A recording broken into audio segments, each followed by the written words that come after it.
shots. There's no point in them anymore. I admit I had one for a moment there. Captured. Bound. But I should have known it was just another obstacle that will be overcome. The black sun shines no matter what, after all. The ones I call await in the dark, no matter where I am. The men all fall like dominoes now. Blood and screams. It's just another dream. Just another nightmare.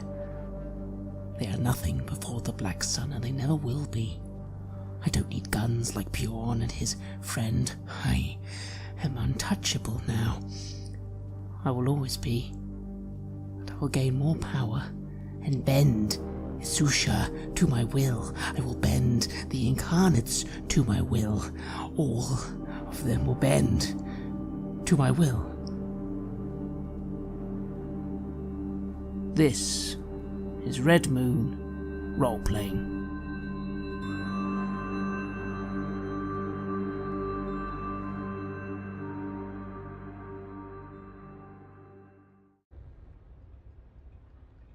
So, as I've been watching the slaughter, I've started obviously moving behind Bjorn and Volva. I look behind me and I just can't help but yell out, "I told you you'd burn! I told you you'd all burn!" And I'm just laughing because it just feels so stupid and hilarious, this whole situation. It's not real. How could any of this be real?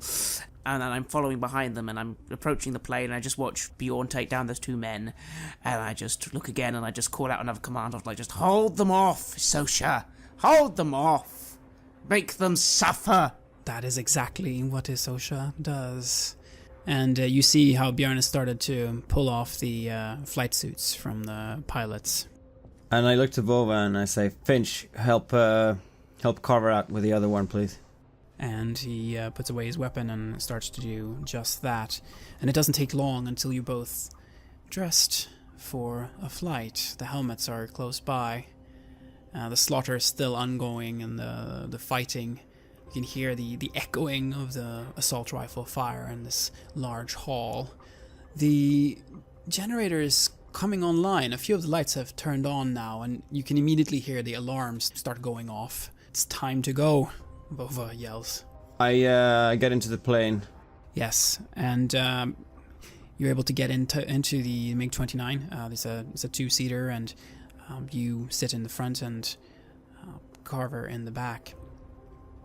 And Vova nods to you as he stands there on the ground, and he does a salute to you.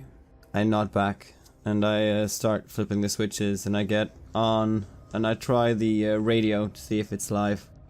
The radio is indeed live. You know the checklist that you will have to go through. You haven't been in the MiG-29. You sat in a prototype once. Your experience with fighter jets is primarily with the MiG-25. That was, after all, what you were doing in the United States was espionage on the Air Force specifically. So you do know your way around aircraft and fighter jets, and you have logged quite a lot of flight hours, but not in this particular plane, and that is something that worries you somewhat. But the radio is on, and you think you can get this plane off the ground. You check the systems, and you see that the plane is armed with two R-73 heat seekers, and you have 100 rounds for the 30mm gun on the plane. And the engines come alive, and you start to gradually roll forward. The question now is, will you wait for the tower to call you, or will you call them first? Is there a sign of the call sign of the bird? You see that it seems as if the designation for this particular plane is Angel 4. And I hail them as I would do in Russian. This is Angel 4 requesting permission for takeoff of the defense of the base of the due to the impending attack on the lower levels. Angel 4, this is the tower.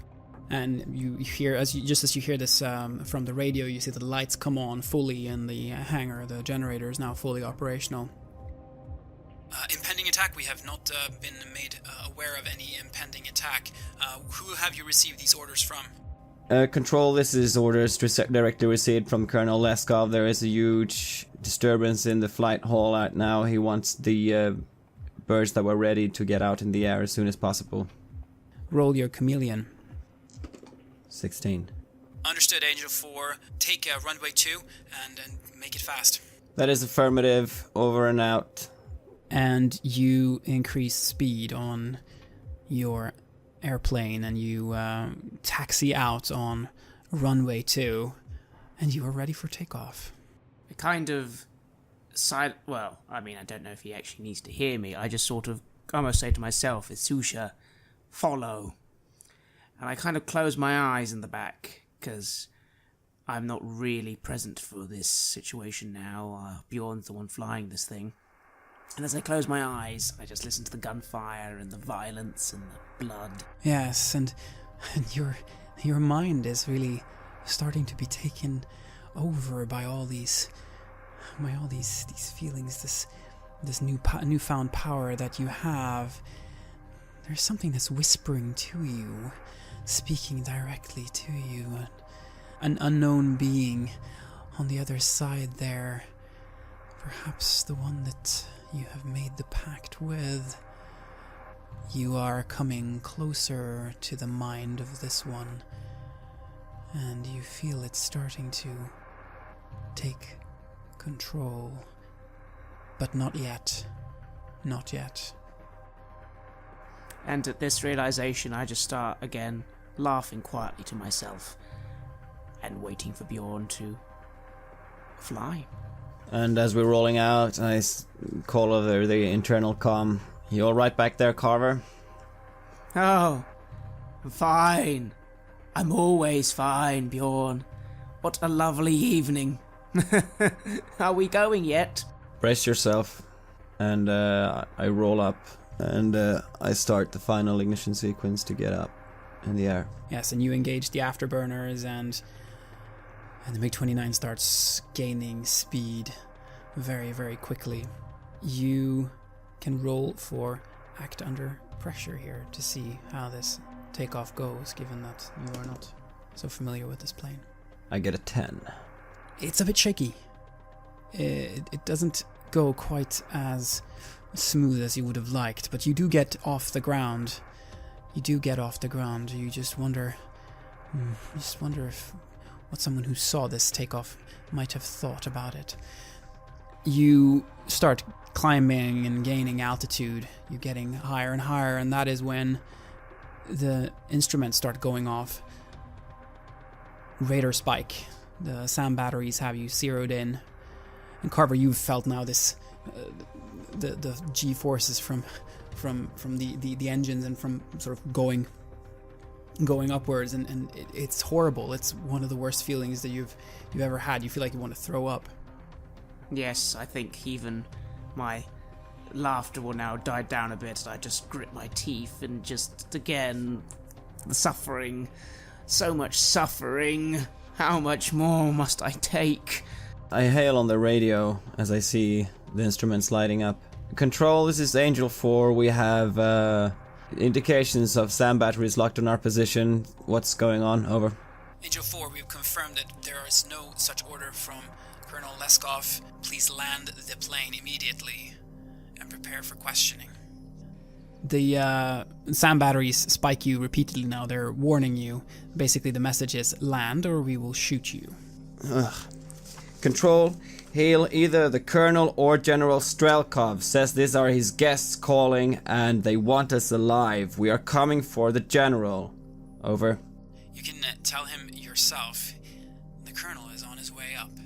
And you see a radar signal. There is a fighter jet approaching.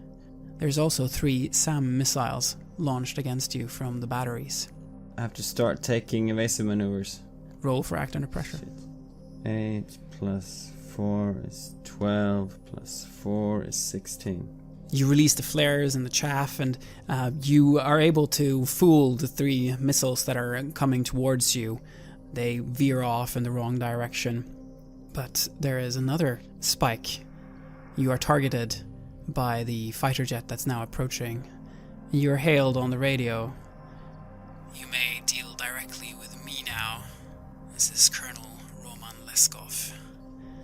And he fires missiles towards you, and you don't have enough countermeasures left to go, and they're coming closer and closer. Carver, you have to do something. I know I do, but I can't. What can I do? I wanna... anything.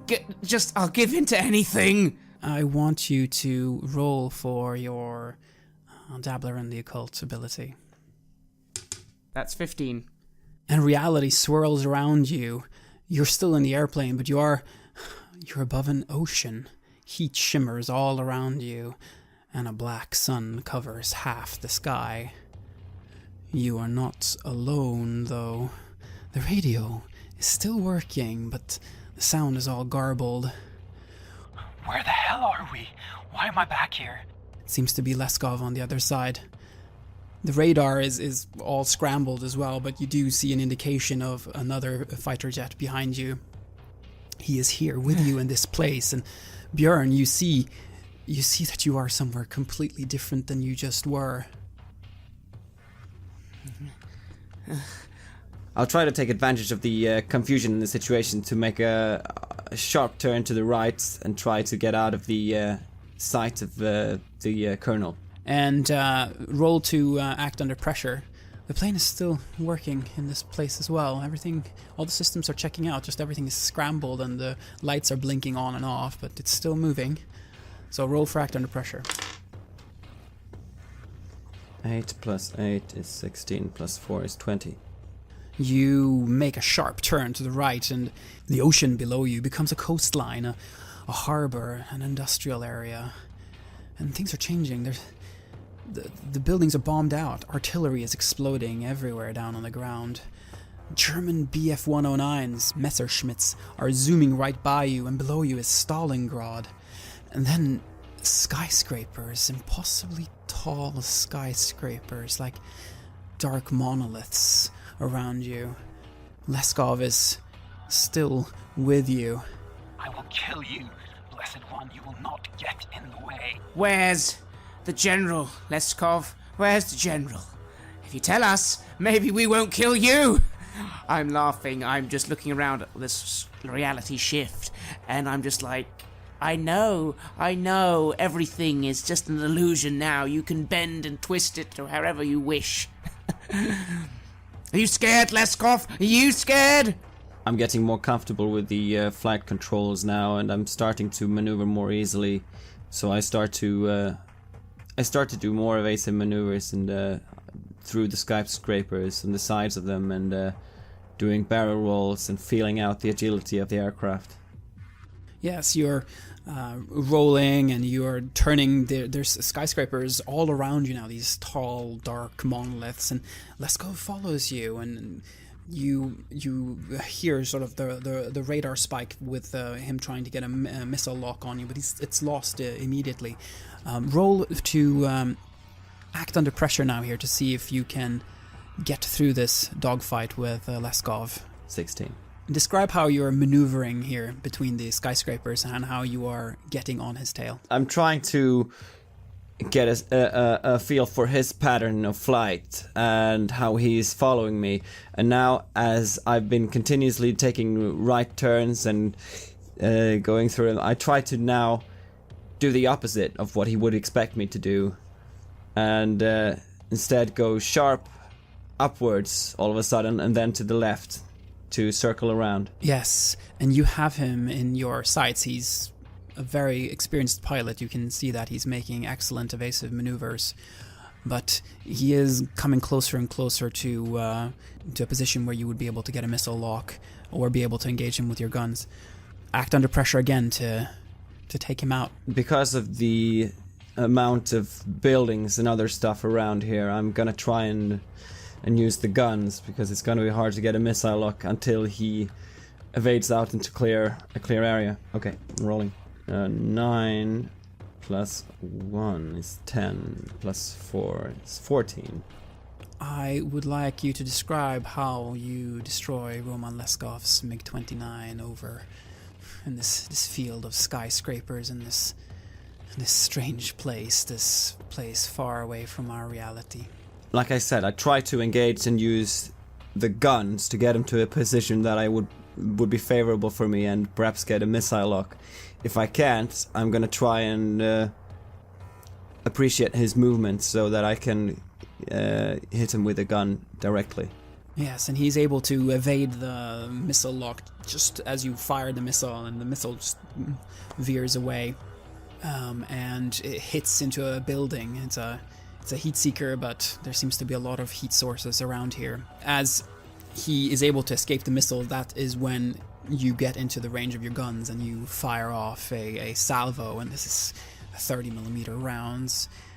Airplanes are not built to withstand particularly much of this level of fire, and you see before you how the plane is broken into pieces, and over the radio you hear briefly a scream, and the plane crashes into one of the skyscrapers, and you are alone, you think, and then you hit into something. There's debris or something falling from one of the skyscrapers, and it's falling down on the wing of your plane and like rips up the wing quite badly, and you start to lose control of the aircraft. I try to keep us upright to get ejected from the plane. I think that the seats will go at the same time. Carver, what do you do?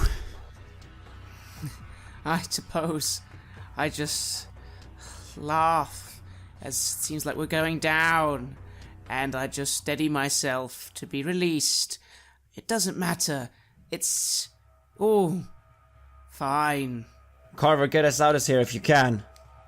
Okay, us out, I suppose. I think back to the base. I visualize the base. Can I get us back?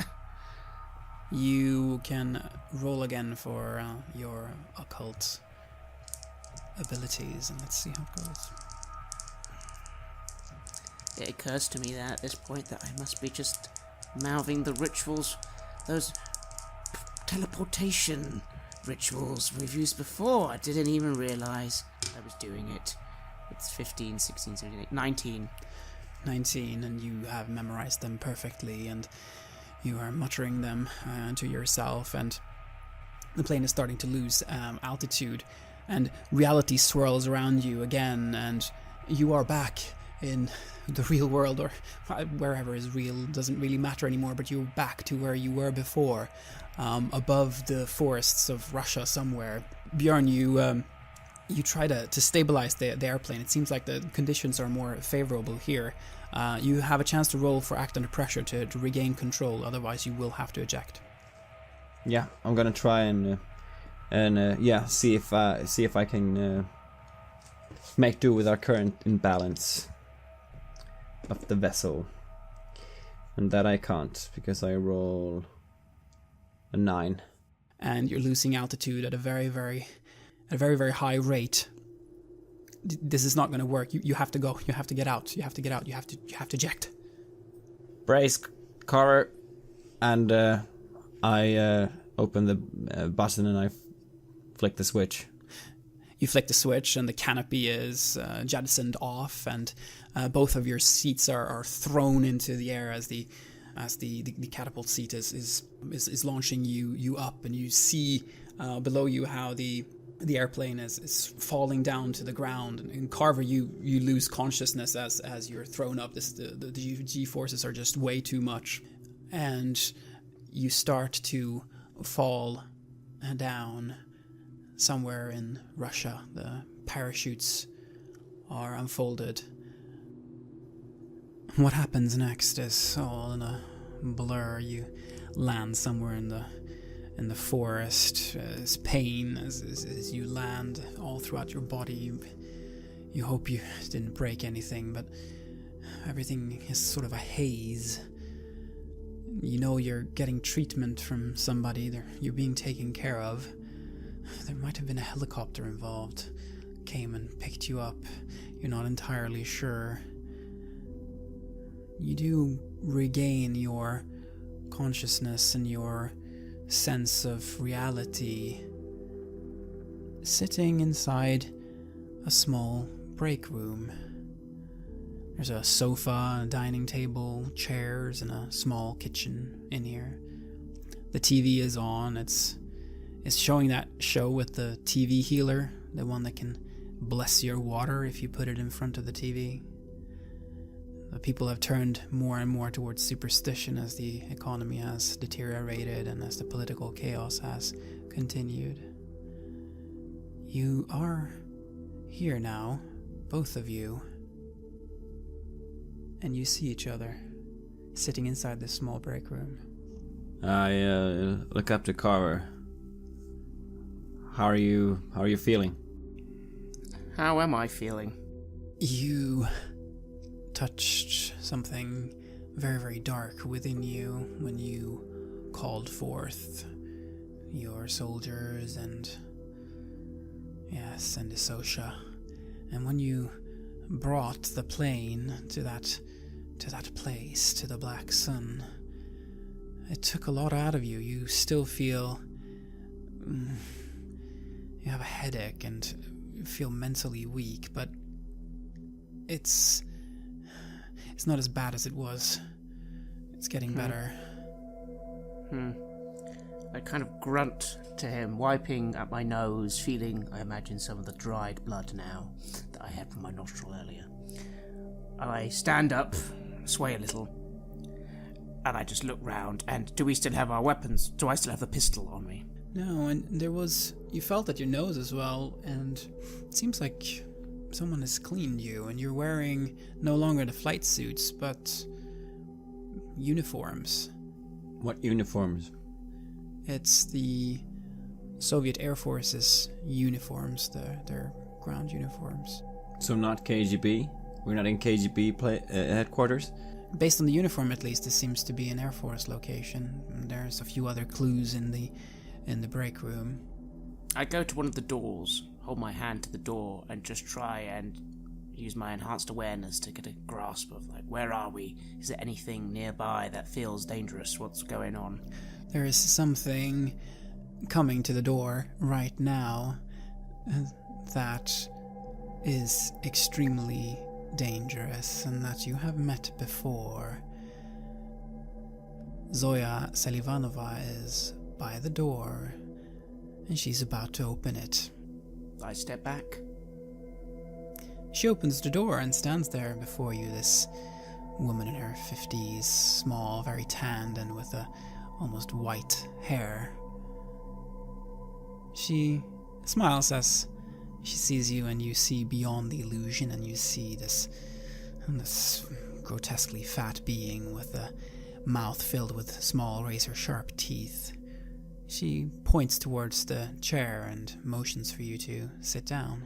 I just nod, and I sit down. She takes up her packet of cigarettes and lights one and offers you cigarettes as well, just like last time that you met in the KGB office. Not having any cigars, obviously, in these clothes, I lean forward and I take a cigarette from her. And I say, so we visited both Slava and their Air Force base. Shake my head and I go for a light. Yes, and she lights your cigarette. I had a few scenarios in mind regarding how this operation could turn out, she says. I'll be honest with you, this was not one of them. She smiles. Resourceful. Very, very resourceful.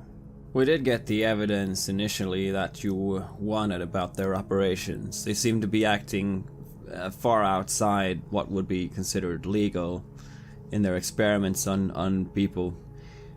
But I have to ask you something. What do you know of a Nigel Harkham? I've had runnings in with him over the years.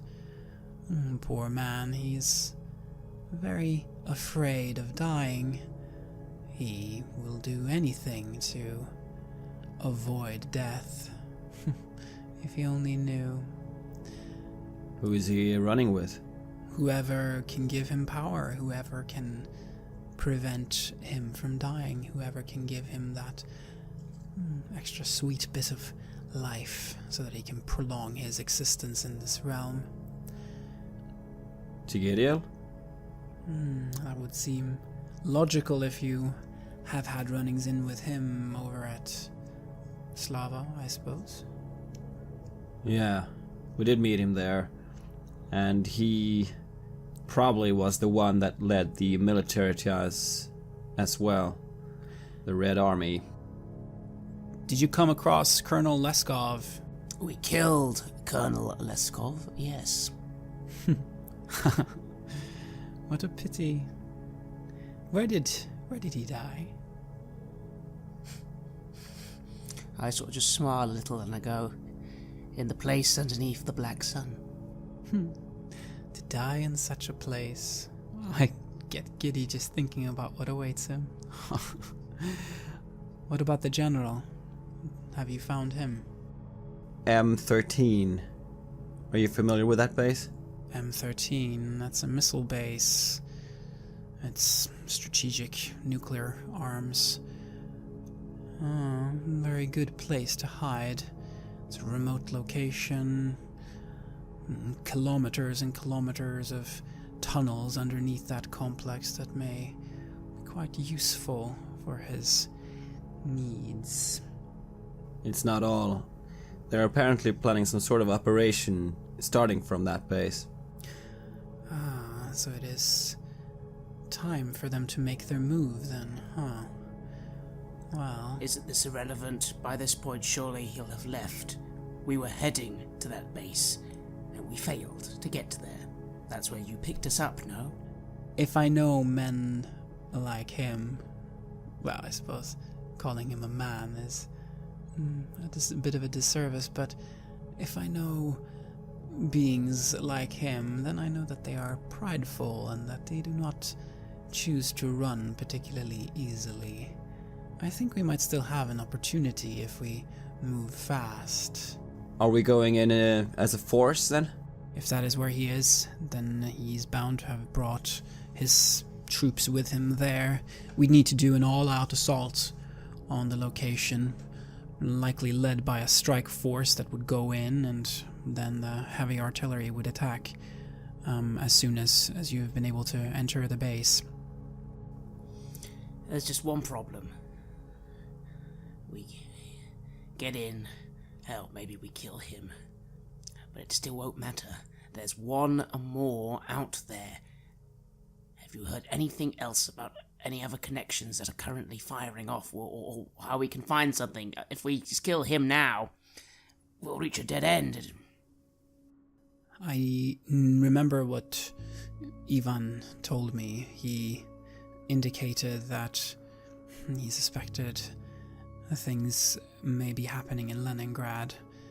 We don't know where the third one is, but if it would be anywhere, it would likely be close to the original site of the manifestation, and in that case it would be in the city of Leningrad. But for now, we have no leads. Ivan is searching. If there is indeed a cholera epidemic there, then that would be a good place to enjoy the suffering. Yes. I sincerely doubt that there is, in fact, an epidemic going on in there, but clearly the military has locked the place off, and yes, something tells me that we will have to deal with that situation sooner rather than later. But first of all, we need to deal with this missile base and with General Strelkov before he decides to actually pack up and leave, because if we were to lose the track then, well, then I don't know how we would be able to find him again. Right. What about Harkham? How do we deal with him? I don't know, she says and smiles, and you see this big tongue kind of playing. I don't know. He tends to appear where you least expect. But the thing that would work in our favor is that his interests are primarily about himself. He only cares about that, and should we put him in a position where things look less than favorable, I'm sure that we can chase him away. I might be able to ask for some assistance in that matter, if he truly is a deaf magician. I might be able to do something. Yes, I do not doubt that, James Carver. I do not doubt that. I have Grom team assembled, the KGB strike force, and we have a flight of Mi-24s that we can get started right now, and we can leave for the base. I start drumming my legs impatiently. All right, then what are we waiting for? Nothing. Get your gear, whatever you need. The men that will go with you are experienced fighters, but they are not familiar with, the otherworldly in the way that you are, and I believe that your blessing may come of use should you get close to Strelkov. He is, after all, an incarnate of Chigadiel, and his minions are likely to be plenty at this missile base. So suit up and grab whatever gear that you need, and let's leave. Okay, I'm trying to think now, and taking into account the last fight we had with one of the incarnates, which basically escalated into an otherworldly fist fight between me and that one in a somewhat angelic shape. But is there anything that I could think would be useful in harming such a being? I mean, what we've used now is machine guns and angelic swords. Is there anything in a conventional army that I think would be extra helpful to bring along? Explosives. Probably a grenade launcher of some kind. One of those that can fire multiple grenades. That should come in handy. I shall reclaim the pistol I had earlier. Once again, getting some of my older clothing back if I can, or at least wearing a hat. I feel self-conscious, people watching me with my facial tattoos I have now. I'll also attempt to get some salt from the kitchens, and maybe a little blood if I can. You procure the ritual ingredients that you think would be needed for, well, whatever rituals you may need at this place. You change clothes and you notice that it's as if the tattoos there's more of them. They are taking up more space on your body and becoming thicker, as if text upon text upon text. Some areas have almost become completely black now. I don't care anymore. I just sort of cover myself up best I can and get ready.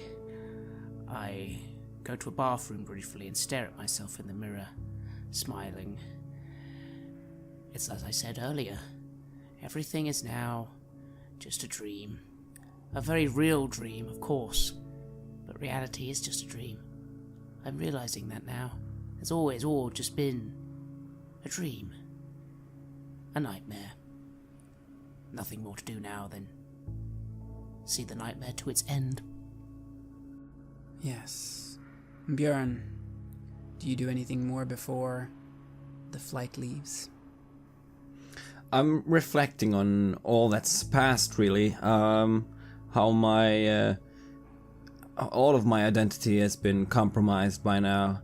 How I've been forced to face the demons of Bjorn's sister, to whom I felt enormous guilt before. I've suddenly been, temporarily at least, accepted by the KGB. It's almost as if my mind wanders for a bit, working through the weapons and checking them and thinking of, okay, what would I do after this? Would I go back to the KGB again? Would they want me there? Would I want that? Would I want to continue my life of living a lie as Bjorn? Thinking of all this as I get ready. Yes, you find yourself thinking about the future. Perhaps even the thoughts of the business even pop up. You find yourself thinking about Handelman and thinking about all the things that you could do with the resources at your disposal. as compared to Carver, I'm thinking of very, what's next in life? It's kind of going back to the real world again, to me. Yes. It's reassuring to think in that way. And you convince yourself that that is what's going to happen. You just need to solve this first. And then everything will be fine. And you are ready to leave outside the hangar that you have been in, where the break room was, are 4 Mi-24 Hinds, the flying tank as it's affectionately known. And you are led inside. Zoya sees you off, and in the helicopter with you are 6 uniformed soldiers from the KGB's military arm. Battle-tested and scarred, nasty, nasty people. But whatever they have seen pales in comparison with the things that you have seen. Something tells you that however ready they may seem on the surface, they really are not ready for what's about to happen. But, well, there's only one way to get ready, isn't there? Yeah. To meet it for yourself. Head on. One of them reaches out his hand to you. I'm Lieutenant Topov. We will be joining you on this mission. He's a young, slender man with dark hair and brown, thoughtful eyes. Seems a bit more gentle than the rest of them and is their commander, it seems. Interesting how things work out. The engine rumbles to life and you hear the rotor start spinning. The smell of gasoline, oil, and gun grease is palpable inside the helicopter. I reach out my hand to grab his, and I shout over the sound of the whirring rotor blades. Captain Kutsiev. Good to meet you. Captain. And he salutes. Lieutenant. The other 3 helicopters start as well, and it's not long until you feel the metallic beasts leave the ground for the sky. You're flying low, right above the treetops and the power lines, and sometimes below, all to try to avoid detection by radar for as long as possible. Hours pass, and you hear the pilot announce over the radio. We have reached deployment zone. Begin rappel. And you hear the back of the helicopter start opening. Carver, it seems like you're supposed to get out of this helicopter via rope. How does that feel? Like I have no idea what I'm doing. And I don't care. If I die, I'll die. I don't think I will, though. I go over the clasps on him and I say it's easier when you relax. I relax and smile. Yes, and you stand there in the helicopter as it's hovering above the forest. You look down and it looks to be at least 20 meters down. And you hear the order to go is called, and the men start rappelling out the back of the helicopter. Björn, you have done this. It's like riding a bike. You just do it. Carver, act under pressure. I stumble as I try to follow them out. For a brief moment, my coolness returning to a more normal time when jumping out of a plane like this would be completely and utterly unlike me. I did, however, roll a 20. The Carver who is rappelling out of the helicopter here is not the Carver that, was going over books. It's not the same one anymore. This is someone new, someone confident, someone powerful, someone unstoppable. And you land in the forest. Your hands ache a bit as you get to the ground. And as he comes down after me, hysterically laughing. I imagine him hysterically laughing as he's coming down. Is this correct? Are you? Yes. And I sort of stumble up and I look to you and I'm laughing. I punch you on the chest lightly and I laugh back. The missile base is 1,000 meters, in that direction. We do the rest on foot, Lieutenant Topov says. The KGB soldiers from ground company start moving out. Yeah. We're gonna stick to the rear, me and Cover, as we come up. You stick to the rear and you're walking through the forest. It's very peaceful. You hear birds singing and you start to feel a bit of rain coming down. And the forest becomes more silent. And you reach a point where you see the forest opening up. It's a big mountain surrounded by farmland. There's kolkhozes here, and these collective farms. Many of them look abandoned. And then you see from your vantage point up here, you see what must be missile silos, large metallic doors down into the ground.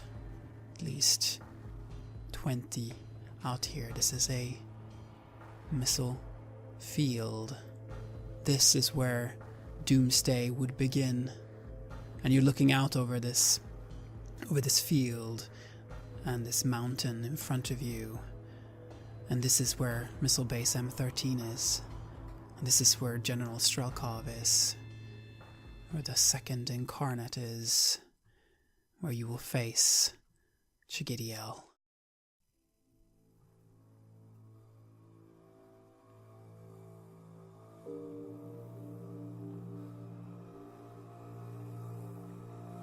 You have listened to an episode of Red Moon Roleplaying, where we play the campaign The Black Madonna for the tabletop role-playing game KULT Divinity Lost.